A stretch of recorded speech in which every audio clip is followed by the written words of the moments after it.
Good evening. I would like to thank our school board members and our administration for the opportunity to present this evening. Mr. Jackson, thank you. For those who don't know me, my name is Robert Hunter. I'm the Director of Planning, Operations, and Facilities. I'd also like to introduce some people on my team. Sean Ryan, Supervisor of Operations. Mr. Fink, our CFO, who's going to be chiming in on some of the financial slides. As well as, and lastly, Phil Solomon and Tim Guider from SCES Consulting. They've been our partners from the very beginning since 2019 in the planning process.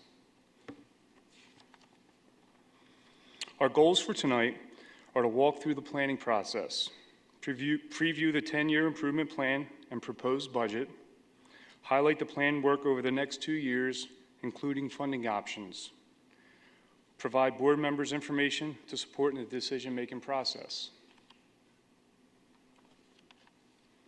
Tonight's agenda will review the steps that went into the planning process to address the district's facilities needs. We will review the 4 individual parts that make up the 10-year plan. We will also look at the 10-year proposed draft budget with an emphasis on fiscal years 23 through 25. Following a slide presentation, we'll take any questions that you may have.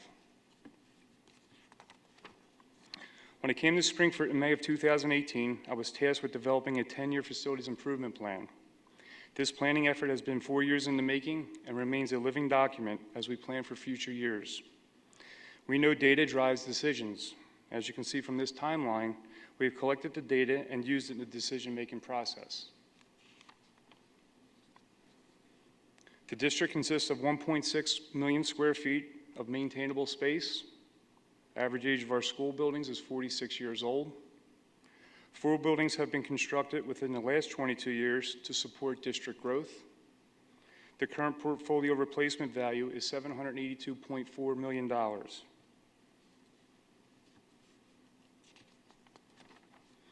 In September of 2019, ICS presented findings from the Facilities Condition Assessment that rated the condition of each building measured by an index score. The index score for each school is essentially the current building repair cost divided by the building's replacement value. This slide represents an extended facilities condition index over a 5-year period. The 5-year index is used to help prioritize buildings that need investment in the near future. As we invest annually in our schools, the index score decreases. Spring City Elementary has both a significant infrastructure need and projected capacity issue. We will discuss later in the presentation how we are addressing Spring City Elementary. As a rule of thumb, facility planners estimate the capital cost of owning a building to be between 1.5% and 3% of the replacement value cost. These are not hard, fast rules, but general guidelines for facility budgeting and investment decisions. When you don't adequately invest in your facility, you're deferring maintenance, or what I like to say, kicking the can down the road. As Mr. Fink likes to say, the further you kick it, the heavier it gets. Now we get into the 4 parts of our plan. Part 1, useful life of equipment. This is probably the most important part of our plan because it impacts every school over the next 10 years. How do we know when it's time to replace equipment? In our planning process, we use data from our Facilities Condition Assessment. We measure against the ASHRAE and BOMA standards for average useful life of equipment. We review historic service and repair data through e-maintenance, our computerized maintenance management system. Then we use this information to prioritize replacements needs throughout the district with the goal of preventing excessive maintenance costs and or system failure. Part 2, the GESA project. Many people have asked, what does GESA mean? It's an acronym for Guaranteed Energy Savings Act. It's an RFP process used by government agencies and school districts in Pennsylvania. What the guaranteed actually means in GESA, if the energy conservation measures don't meet the projected energy savings, the contractor will pay the shortfall to the district. The project scope and installation costs are also guaranteed. Any changes are at the expense of the contractor. Through the RFP process, Johnson Controls was selected as our energy savings company. Why GESA? The equipment proposed for the replacement in this project is already beyond or nearing the end of useful life. In the past, we had to replace components of the building HVAC systems, as an example, boilers, chillers, unit ventilators, individually each year. This option allows us to get the entire system replaced at one time. By doing these projects now versus scattered over the next 10 years, we avoid cost escalation due to inflation. We also get the benefit of a turnkey construction delivery, which includes project and construction management. This allows operations teams to manage other projects that will be running simultaneously, fixed pricing, no change orders, and the contractor assumes all responsibilities of the project. Scope of work. All schools will receive an interior lighting retrofit to LEDs. The building automation system upgrade consists of new server engine controllers in all schools and a software upgrade to the latest version of the Metasys platform. Both Limerick and Royersford will receive upgrades to their ventilation systems. The focus of the design is to improve indoor air quality with better air filtration, improved air distribution, humidity control, also to reduce sound levels in the classroom. The windows in Limerick Elementary are in poor condition, and through GESA, we're able to include this in the project while the HVAC system is being upgraded. Some of the benefits of this project are improved lighting in the classrooms, improved temperature control throughout the district, improved indoor air quality at Royersford and Limerick through better HVAC design, addressing equipment beyond useful life, potential grant opportunities, and an environmental impact by reducing the district's carbon footprint. Part 3, Spring City Elementary. Due to the expansive needs at Spring City Elementary, a focused planning group was established and led by SCES Consulting. There will be a full presentation at the October property meeting on the planning process, along with the updated demographic enrollment data for the entire district. Here's the work that went into the planning process so far. Our planning process considered all options available, which includes closing Spring City Elementary and redistricting to absorb students, renovating the existing building and capping student enrollment, renovating the existing building and adding a 7,000 square foot addition to support increased enrollment, and demolishing the existing building and building a new school to support increased enrollment. The renovation addition option has been used as a budget placeholder until a decision has been made. Part 4, the 8th grade center. The 8th grade center is the oldest building in the district at 92 years old.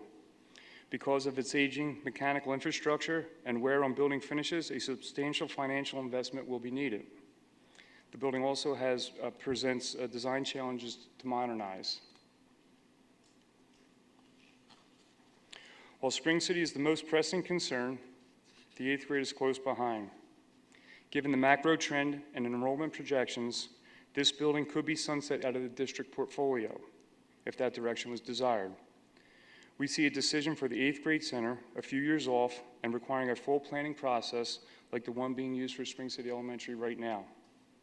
There is a placeholder in the budget for this project, which can be shifted if a decision is made to sunset the building. Just to recap, the 10-year plan has 4 parts, each with an independent annual budget allocation that allows for short-term funding flexibility. The plan reinvests the upcoming debt service drop-off over the next 10 years to fund itself. I'm going to repeat that, to fund itself. Mr. Fink will speak a little bit about that in the next slide.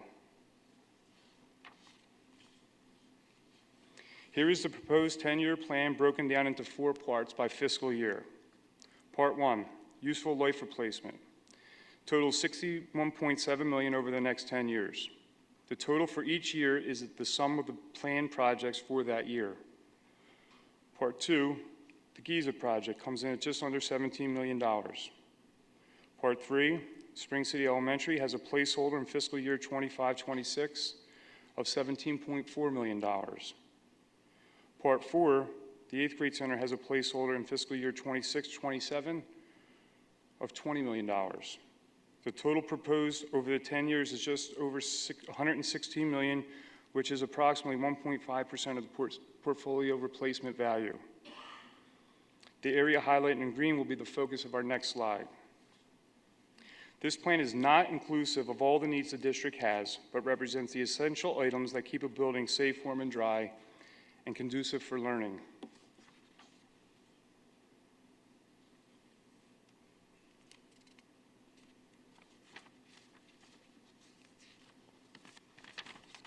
All right, I am missing that slide. Again, what we were talking about was our ask for fiscal years 23-24. The projects that we have in line that we're asking for bond support on is the GESA project. Mr. Fink also added 3 large projects: the Flex heat pump replacement, Oaks Elementary metal roof coating, as well as the 9th grade center flat roof replacement. Tying them together into one bond puts us at $24.5 million.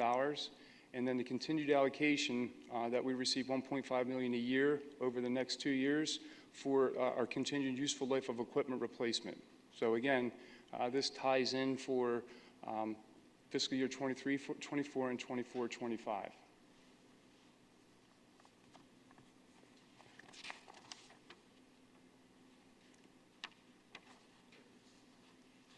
Yeah, this is the slide. Okay, so you might remember this slide from earlier, and this is why we're here tonight. We need to replace equipment that is beyond its useful life, plain and simple. The light blue represents reduced index scores from investments made from this year and over the next 2 years from our proposed funding plan. If we follow the 10-year plan as presented, all Springford schools are projected to be in good condition with less than a 20% index score. And you can directly see the results of our investment from this slide compared to what they were before we started.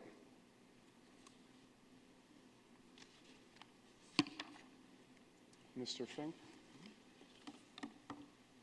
Thanks. Thank you. So I wanted to just take a couple minutes to kind of go over a little bit of the math involved with a couple of the GESA project itself, and then also with the potential for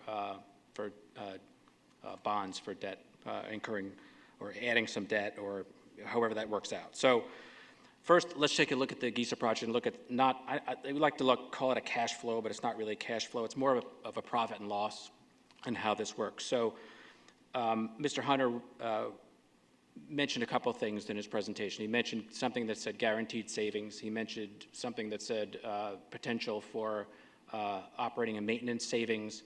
And then, of course, on the expense side of the ledger, there would be, with the debt service, the cost of the money, interest and fees and that type of thing. So if you look at over a 20-year period, what you can see on the board there is the guaranteed utility savings of about $4.7 million over 20 years. So what does that mean exactly? Well, what that means is if we don't see those savings come through the project over those 20 years, the Johnson Controls is going to pay us the difference. So that's a good thing, right? I would guess, and of course I'm not going to put pen to paper on it, but I would guess if they're guaranteeing that, it's probably more. Why would you do that and not have a buffer, right? So that's guaranteed. The other side, right next to it, is estimated O&M savings or maintenance savings. So in conjunction with Johnson Controls and ICS and Mr. Hunter, they look at what our operating and maintenance costs are relative to the equipment that they're going to be installing. Collectively, they estimate that to be about $2.5 million over that 20-year period, for a total of about $7,346,000 over 20 years. So that, on an average, is somewhere around $350,000 a year. Not a bad thing, of which $220,000 of that per year is guaranteed. Not a bad thing. On the cost side of it is the debt service, and the interest, of course, is the biggest majority of it. In working with our bond consultant, in looking at the current market conditions, we're estimating the debt service, interest, and fees to be approximately $3.5 million. Actually, we're looking at 15-year bonds as opposed to 20-year. It goes way up when you go to 20. The one thing I definitely don't want to do as a finance guy is have the bonds go longer than the life of the product I'm installing, because then I'm going to start overlapping debt. That doesn't make any sense to me.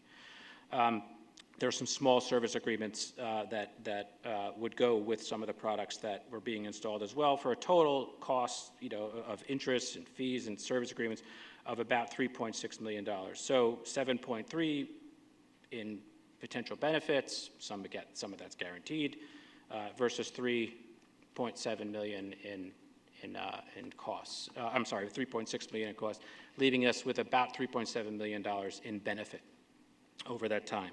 So what's interesting to me about this when I look at it a little bit deeper is, if I look at the savings side of the formula, I look at, potential for $350,000 of either reduction in the budget, right, or a reallocation of those funds. One thing that Mr. Hunter just alluded to, or just had up on the board, was, we do $1.5 million of what we call moving over to our cap reserve for the summer project. Sometimes it's a little more, sometimes a little less, but it levels off to about $1.5 million. Well, the cost of the things that he's doing year over year over year, especially now we're all experiencing the inflation that we're experiencing, they're going up. That number should be going up too. So perhaps some of that could be used to offset, to help increase that number. On the benefit side, if you average out your $3.7 million over 20 years, you come up with an average savings about $175,000. I'm sorry, average profit and loss of about $175,000 benefit net, right? So that's how that works. But that's not how it works in the budget. So when I look at the budget side of things, and now we're talking about appetite to incur debt, right, to pay for this thing, and a couple of the other projects. Remember, what we were talking about was the GESA project, which is the big piece, $17 million, plus $5.6 million for were there 20-year-old now heat pumps at the Flex building that are ready to be replaced over this year and next year, right? Correct. Yeah. The roofs at Oaks and at the 9th grade. So totals around $24.5 million in bond proceeds that are needed to do those. So some of you who were on the board a few years ago or were paying attention from home, this slide may look a little familiar. So what it does is it shows us what our appetite for debt is in the current budget and the current budget forecast.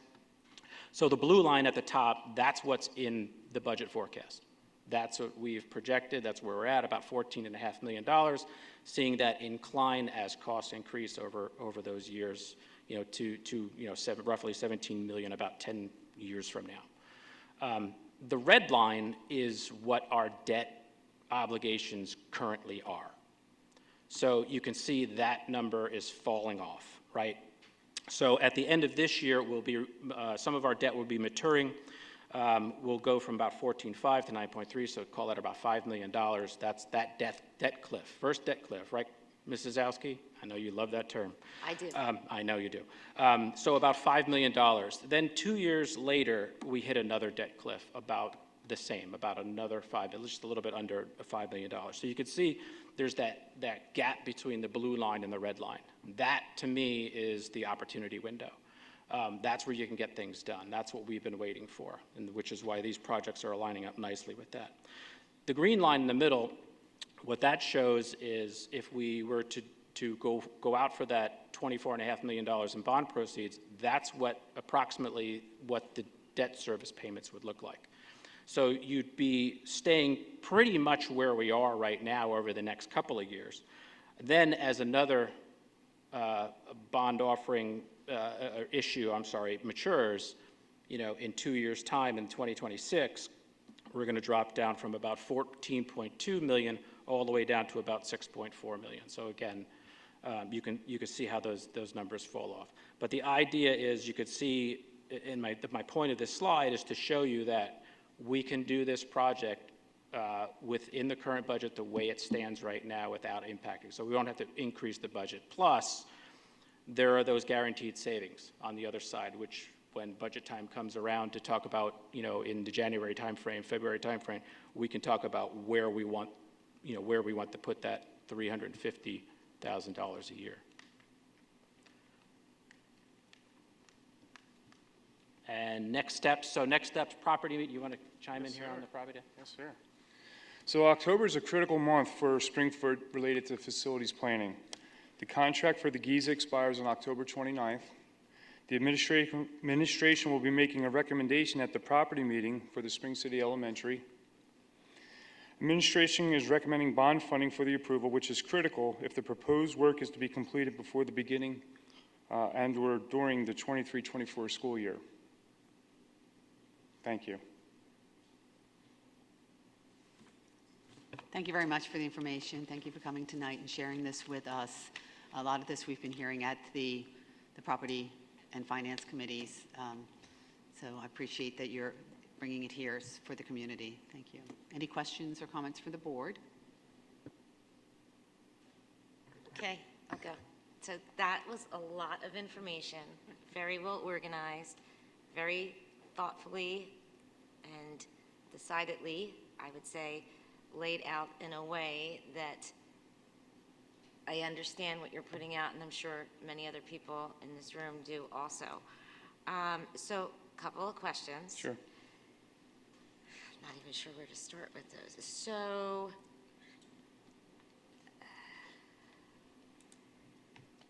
the 1.5 million that we've been doing each year, right? Maybe this is more for Mr. Fink. I'm not sure. You guys can tag team it. So you're not going to be asking for any more despite inflation, but you're going to want that to continue even with using this opportunity with the drop-off, correct? Yeah, so from a finance perspective, I look at it like costs aren't going down, they're going the other way around. So if you're staying around $1.5 million a year, you're falling behind, in my opinion. Typically, that would be true. I think, in discussions that I've had with Mr. Hunter, $2 million might be the right number. I don't know that we're ready to take all of that on one bite, but probably using some of those savings that we're seeing to try to build up a little bit along the way, using that rather than any other means. And that makes sense, right? Because there are guaranteed savings, and then the potential savings are from the operation and management of it, correct? But I think you're right. They wouldn't put out there that number if they thought that was an accurate number. They're going to lowball that number because they have to stand behind it, correct? I would think. Okay. So can you go back to that chart for a minute?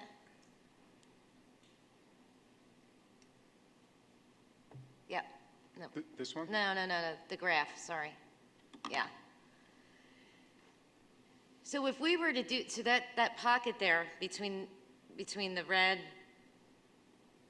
and the blue, Yeah. that's our pocket. We have the cliff. And then we go off there. If we were to use this money, it seems like we're going to put everything that we have, or everything that we have the potential to have into these plans, correct? And that's not including addressing truly addressing and fully addressing the issue at Spring City and the 8th grade center. If those items are not factored into any line that you see on this graph right now, other than the blue line, which is what we've basically been forecasting over, since I've been here. We've been forecasting Right. where we thought that debt service was going to go, knowing that we would have a number of projects coming down the pike of a sizable, But amount. knowing that we have to address the Spring City and the 8th grade center, are we putting the cart before the horse by not saying that we're going to do that? I mean, should we be talking and having more I'm not sure what you vibrant mean by putting the discussions? cart before the horse. And we are beginning those discussions around that. Right now, we're talking about doing things that are essential in our building, things that are already, by the way, on that 10-year plan. They're there to fall somewhere. What we're looking to do, and the recommendation was essentially to just pull those forward, package them up, get this guaranteed savings from them, and then kind of, at least, I don't want to give you this sense that you can then walk away. You don't really walk away. You're still doing a little bit of maintaining of those. But you're not worried about those. Now you can start focusing on those other things. The Which calculations that I've looked at, as far as what our debt capacity is over the years, and keep in mind that we do have other issuances that are going to be maturing, which is why you see a couple of cliffs there, Well, right? that's right. So with those additional cliffs, I mean, could we not begin the planning stages for Spring City and We the are. 8th grade? And, right, but then not fully address those till we have another debt cliff, right? And the same thing. Well, yeah, I think we're going to try to time any debt we have within that blue line. I mean, that's kind of the Okay. goal. And from my opinion is, professionally is, that carve-out that we have of that budget, which really isn't a heck of a lot, from, 14.5 million and as it goes up, for a district this size, those issuances, those borrowings were always done to either build a building or support a building, doing a renovation or something along those, and that's where they should stay, Okay. in my opinion. Otherwise, you're just going to fall behind. Like you said before, you're just kicking the can and. Right, and I don't want to do that, Yeah. right? But I'm also thinking back to the conversation that we had last week, and if that was to come to fruition over time, it may also involve, the decision-making process on the 8th grade center and how we're going to maybe move some things around. So I don't want to say that needs to be part of the planning process, needs to be taken into consideration, and not any of this looked at in isolation, is really what I'm getting at. I would agree, and that's exactly the approach we're taking. Okay, thank you. Thank you both.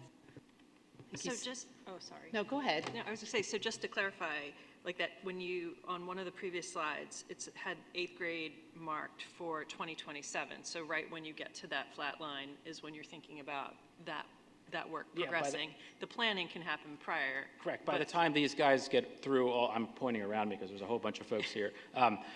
By the time these guys get around to actually doing that piece, it takes a lot of time, and then you're putting all the pieces together. It's not an overnight thing where we're just going to come in tomorrow and say we got to go. Yeah, so the big check happens Yeah. in around 2027.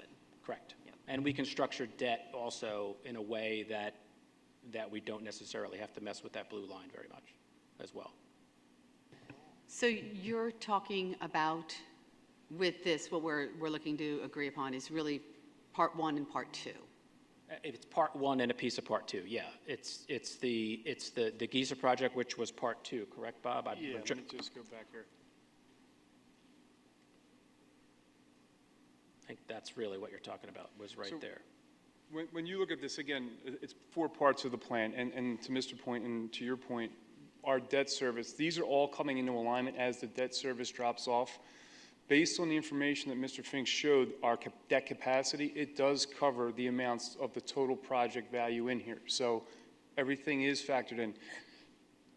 To some extent, the planning process, once it starts, but if we were to decide to build a school, it's 3 years before we actually go into it. So that planning process starts now, and then that work obviously culminates up to that point, and the debt kind of follows suit to that, if that makes sense. It does, thank you. So I believe you had said, with the 4 parts of this, you anticipated this to be 116 million, and that's kind of what you're putting aside for the 10-year project. For all 4 parts, that's what you're projecting loosely, because depending on what we do with yeah, I mean, the numbers that Spring we have City right now. and 8th grade. Yeah, the numbers that we're using from our plan identify work for each year. We've used construction price and cost escalation, so we think that the numbers that we're representing in that first column, the 61 million, are fairly accurate. I mean, they haven't gone out to bid, so to speak, but we've used the consultants to make sure that the numbers did account for cost escalation over that period of time. And then as far as the number that we're using right there, that number is actually a firm number from the design work that went through to put a price tag for the construction piece. And like I said earlier in the slide, we use the information with the intent of renovating the school and putting a 7,000 square foot addition on. We use that as a placeholder because it's kind of in between. And that's a firm number that we feel right now. The 20 million is just, it's a placeholder. There's a lot of work that needs to be done, but in the event that, eighth grade gets sunset out of the portfolio, that money could be moved and redistributed to whatever we decide, if it's an addition to another building or whatever it might be. We're not there yet. We know that decision is probably 2 to 3 years away, but we just wanted to set a placeholder for it, and as we start gradually going through the planning process, that's next on the list to make a decision for it. But there's a lot of work still ahead of us, and that's why I said this is a living, breathing document. But at least so- gives you some 10-year, sight. Thank you. So currently, we're looking basically at the 61 million, which is 0.7 million, I think it is, which is going to be spread out over the 10 years, and the 17 million. Well, the 61 million is over the 10-year period. I'm not looking for that right now. I'm asking for, we're doing it in a 2-year clip. So it's the GESA project plus the two-year totals for 23, 24, and 24, 25. So once we take that little bite out of this plan in here, and then it gives us time, and that's what I talked about in short-term financial flexibility on how we want to distribute and what the next steps are. It could very well be, if we decide that we're going to move forward, but just use an example of renovation to the school. Depending on what bonds are out there, Mr. Fink said, hey, you know what, maybe we take a look at the school renovation costs, plus let's go 3 years into your other plan and capture a bond there. However that would work, but it's in incremental steps. So, this is the first step, and then we can certainly decide what's best for the district financially when the opportunity arises, hopefully with better rates. Thank you. So we're looking for, we're making the commitment to the GESA, certainly, and to what we're, right now, what's in the green box. Going forward beyond that, you're saying there is some flexibility within how we do that to get to that 61 million. Yeah, again, my vision, I would see it in 2 to 3 year spurts, that we don't make a financial commitment. It's there, the work doesn't change. It's just how we decide that we're going to pay for it. And again, we are trying to be in alignment with the debt service drop-off. All right, so we're talking about committing to the, basically, we're talking about in the end committing to the 61.7 and the 17 million, because we want that work as part of our 10-year plan. But the savings is 3.7 million is what we anticipate saving when we put this into action. Part 1 and part 2. That savings is from the GESA project, and that's over Strictly that. 2. Yeah, over that 20-year period. So it's a 17 million with a savings of 3.7 million anticipated. So, At the end of the 20-year project. right, at the end of 20 years, because Yes. it accumulates over time. So, okay, thank you.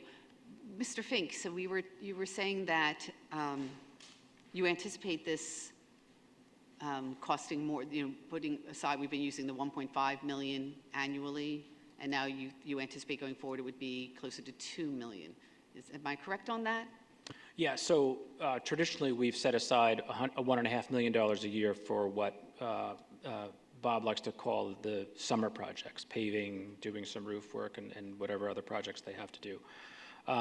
We've been sitting at that level for some time now. He and I have been talking about what a more appropriate number was and how to get to it. I think 2 million was kind of a number that we had talked about. I know Mr. Jackson and I spoke about that as well. But how do we get there is the thing. Without, doing all in one bite is not the way to go. However, this kind of gives us maybe an opportunity to get there a little bit quicker. With the guaranteed savings that we could get from through the GESA project. So you're saying this would be for next year's budget? There would be an increase As a possibility. I think that's something that we as a committee would be talking about probably at Finance come the January, February timeframe to see where we would like to apply those savings. Okay. I'm not committing to anything now as far as that goes. No, I know. So I'm just concerned about that increase for next year's budget, but that we'll discuss it, Property and Finance. All right. Thank you. You're welcome. I love it. I love it. I love it. Makes me very happy, and that's all I have to say. Thank you. What about your swimming pool, though, Mr. Jackson? Swimming pool. That door was open last week, so. But no, on a real serious note, and you guys know I love the Finance Committee and the Property Committee and like the other ones, but this is an investment in this district. The same way you invest in your home. You guys hear me say that all the time, and this is where we are. This is the perfect time to do this. I am off the board in 25, so it is a perfect drop-off for me to get this going and to move on, but this is what this district needs right now. If you look at the items that Mr. Fink and Mr. Hunter talked about, 90% of those items are life safety items. We're talking about fire alarm systems, air conditioning systems, heating units, everything to deal with life safety and creature comforts. You know, there's no fluff up there, you know, custom carpet, fancy paintings, or any of that. It is things that we need in this district for our teachers to teach and feel comfortable, for the administrators to be comfortable, and for the end of the day, when it's cold outside, it's warm inside. When it's warm outside, it's cold inside. So it's the creature comforts that we need to address. As far as the 1.5 mil, we've been running with that since I've been on the board, and it's something that we need to evaluate another number. As the chair of finance, it's something we can discuss. As the chair of property, I think it's a necessary need, and it will be an item that will be discussed. We're not talking about a lot, the money increase. We're only talking $500,000. That's nothing because it's needed. These are needs of the district, and I thank Mr. Fink and Mr. Hunter for putting this together. It is a great 10-year plan that has addressed the needs of the district, and also in conjunction with ICS, that put together that 239-page document that I know all the board members read, and they understand all of this. So, again, thank you, sirs. I read Westerns too, by the way, so thank you for that. Yeah, light reading. So what I love about this is that, I'm echoing. Why am I echoing?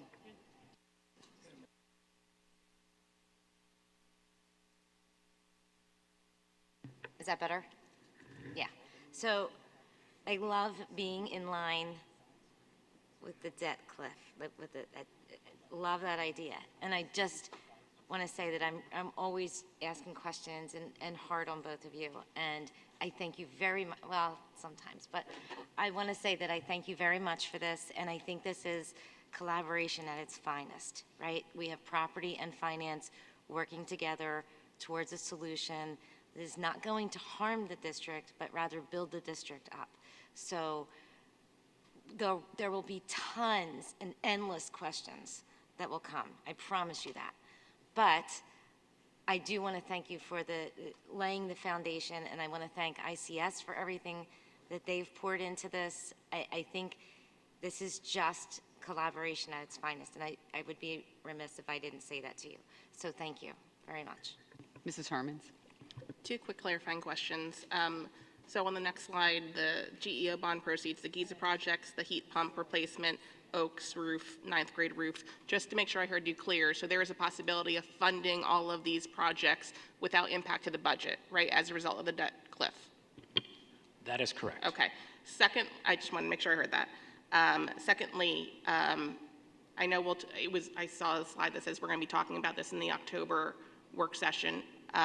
But with regards to the issuance of bonds, when we work with the underwriter, because as we all know, interest rates are not favorable for issuing bonds right now, those bonds are issued callable, correct? I'm sorry, say that last part They're again. issued callable? We're able to refinance them? Yeah. if Oh, interest- yeah, absolutely. Okay. So we're only looking at probably interest exposure, for the next 3 or 4 years, I think, and Okay. then we start refining. Okay. And then just a heads up, as a FINRA licensed individual, I'm going to have to refrain from any vote as it relates to issuance of bonds, as per my company. Thank you. Is there any other comments from the board? I have one comment, and I apologize, Mrs. Sowski, I unmuted myself and caused the echo, I believe. but I'm a proud finance and property member as well. And I thank all of you for all of your hard work and for your patience and all of the knowledge that you have bestowed upon me in the past 9 months. I really appreciate everything. I had a question regarding the 10-year plan, because I think there's not a lot of information out there about this. What year are we in right now in the 10 years?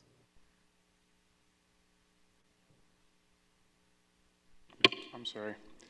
Let me go back to this slide. So you can see we're in 22, 23. So year one, which has already been funded. So this works year for we're the county. currently in is the first year of the plan. Correct. Is there a certain point when you get to the close, 7 years, when you start looking at what the plan is for the next 10? This is a rolling plan, so the work that we have outlined right here accounts for each fiscal year and the needs that we have based on useful life of equipment, condition assessment that we have. So the work is lined up. To give you an example, our newest school is Ladder in the back end of that plan, Evans Elementary, because it's the newest facility. So if that makes sense of it. It does. So it's a continuum. We're just kind of approaching it in 10-year bites at a time.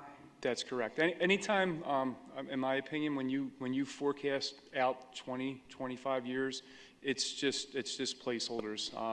Things change and systems fail, and it's really hard to predict. This year, 10 years is something that we could really kind of set our sights on. And again, taking small bites at it is an effective way of getting there.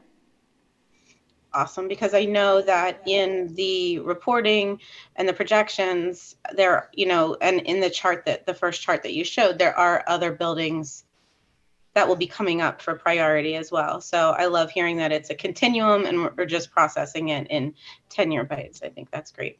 So thank you. I look forward to our next committee meeting. Thank you. Any more questions or comments from the board?